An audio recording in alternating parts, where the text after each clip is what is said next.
Welcome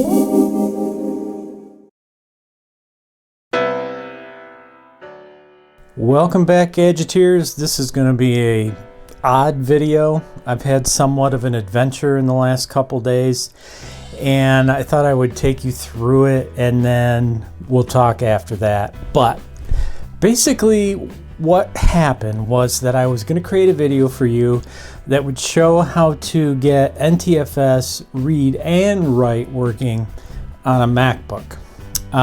I'd done it on my MacBook Pro. It only took about 5 minutes. Quite frankly, it was fine. So I'm not sure what to think because I got the MacBook Air out and I thought, I'm just gonna do a video of this and I'll just duplicate it for my Gadgeteers so they can watch it and see how easy it is to set up NTFS read and write. There's like 4 programs involved. It's not overly difficult. I should mention NTFS read and write is the ability to plug in an external drive that has the Windows file system, and as a result, Apple doesn't want to support it, but we can do that with some tools that we have to install.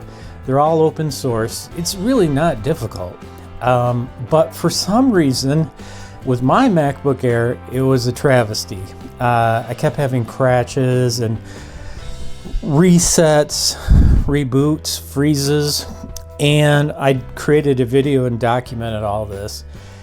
And I think probably I'll clean it up and make a video showing what you do to set up NTFS read and write. But I'm not gonna show the whole video because I think people would get confused, especially after this video, and try to help me fix my problem with my laptop. Anyway, so the laptop wasn't booting, it wasn't acting right. Well, it was booting. It would boot up and it would get into Mac OS, but it would crash frequently. And programs that would crash that have never crashed for me before on Apple laptops, or quite frankly, any system, it was extremely rare. Like, let's see, Firefox. I've had Firefox crash. I'm not going to say it's perfect, but this was a little bit beyond the pale. I mean, basically everything crashed. So I said, clearly I've done something with software, so I need to redo an installation of Mac OS. This sounds reasonable. So once again, it's actually very easy if it works correctly. So I went ahead and did the reinstall, and I completely erased the partition first because I didn't want there to be any chance that something might go wrong because there's some data on the partition. I didn't have any files that I didn't already have on my MacBook Pro, so I could just wipe it. And I wiped it. I started the Mac OS install, and I got an error saying that it wasn't able to install Mac OS. And keep in mind, it's downloading it from Wi-Fi. So you go into the, they're like utilities, emergency tools. You hold down the power button and you keep holding it down until you see a message that says loading tools, something along those lines. So it simply wouldn't install. So I thought, okay, well, I'm going to go ahead and make a USB thumb drive that's portable that I can use to boot from and install on my MacBook Air. It didn't work. I got different error messages for that. So I thought, okay, well, I know what I can try. I can do a full backup of my MacBook Pro and restore it to my MacBook Air. No, that didn't work. Ironically, the utilities tell you one way you can restore your system is by using MacBook Air, and it has an icon that you can click on. Very cool. I click on the icon for the Time Machine, Restore with Time Machine, which is Apple's name for their software that backs up systems. It's actually very clever. I really like it. Anyway, I go into the app and it I tell it where to restore from. I show it it's on my portable drive. Go ahead and restore. And it says after a few minutes, you have to install Mac OS first, then go back into Time Machine and do a restore from Time Machine. And I thought, why offer the icon in the utilities if you're not going to allow it to do a restoration? So that was out. I had exhausted all of my possibilities. So I thought, well, I guess I'm to the point where I have to call Apple. So I called Apple, and they tried to have me install Mac OS Sonoma, which is what I've been trying to install. And it didn't work. And they put me on hold, and then the lady came back and said, we're going to have you go into an Apple store. Can we make you an appointment? And I thought, why not? I've never been to an Apple store. I mean, this thing's broken. So I bought it March 13th. So you would think after just over a month, it would still be working okay, but it's not. So I figured, yeah, I'll go in. I actually brought everything, the box and all the charger and the cable and everything that was in the box originally, including the packaging. And I thought, maybe they'll just exchange it for me. So my wife and I went to the Apple store. First time I've ever walked into one. It was super busy, but they actually got me to a table, I guess you would call it, where they do investigation to see what's wrong with your system. And guess what they tried to do? They tried to install Mac OS. And it didn't work. So they ran some diagnostics, and the diagnostics said the computer is perfectly fine. I was talking with the tech, and I said, you know, this is the upgraded model. It has 16 gigabytes of RAM and 512 gigabytes of storage, because I really wanted something that I could go places with, you know, travel, so that I wouldn't have to carry my MacBook Pro. And he said, that makes sense. He called his boss over because I had asked, can we just exchange it? The boss came over and said, yes, absolutely. Let's go ahead and exchange it. And I thought, oh, good. And they said, where did you buy it? And I said, Best Buy. And he said, oh, we can't take it back then. You got to take it back to Best Buy. I said, okay.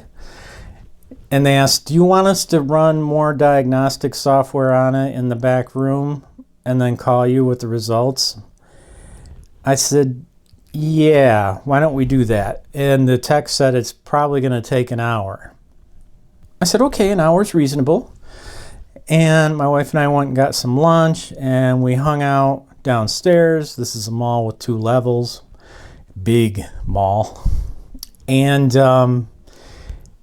time was ticking. It got to be 2 hours later, and I thought, why don't we take this thing back to Best Buy? It's almost 3 weeks past their return date. I mean, why not? So we went up to the Apple store and said, okay, we're going to go ahead and take the system, you know, and see if Best Buy will allow us to return it. If not, I will bring it back and you guys can work on it. We get the system. They gave me an Apple bag. It was kind of cool. I never had an Apple bag. I see all these people walking around with Apple bags. I've never had one. Oh, the status. Just kidding. So we went to Best Buy, and I looked for Best Buys that had my specific model and color, the Starlight color, and it just so happened one of the only Best Buys was the one in the neighborhood we were in. So I thought, well, that's cool. We cruised over there. The customer service representative said, well, unfortunately, it's been longer than 2 weeks, so you can't really return this. And I said, I was just hoping you would understand, even though it's been a month, because I really didn't expect to have these kind of problems.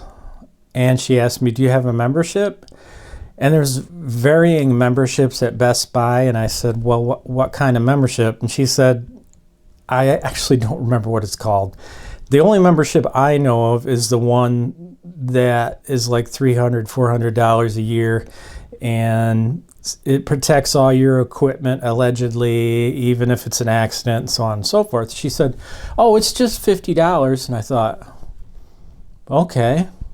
I was really tired at this point, so my wife said yes. She did all the talking. I was grateful. And she got the membership, and the lady said, okay, we'll take it back. She called her manager over and explained what was going on. The manager said, yes, okay. And they said, well, let's boot it up. And they booted it up, and you know it's not going to go into the OS, right? It doesn't. It just freezes. You can hold down the button, the power button, and you can get into the utilities, but that's about it. And it occurred to me, I didn't have the opportunity to log out of my iCloud account. I can't get into the OS so that I can log out of my iCloud account, so that the system isn't essentially bricked. If you don't have a Mac, you get an iCloud account, and if you log in on all your systems, say somebody steals my MacBook, and I've encrypted the drive, and they try to log in or try to wipe it and recreate the Mac OS environment, it will not let them do it because that laptop is connected to me, and in order to be able to do that, they have to put in my iCloud password. And I thought, oh yeah, here we go. This is the showstopper.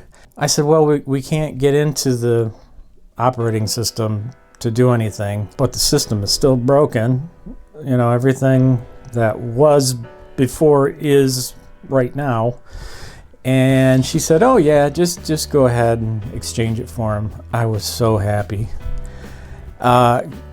This whole process took most of the day, which was depressing, but I was really excited when they said, you know, yeah, we'll go ahead and exchange it. So I have the exchange here with me now.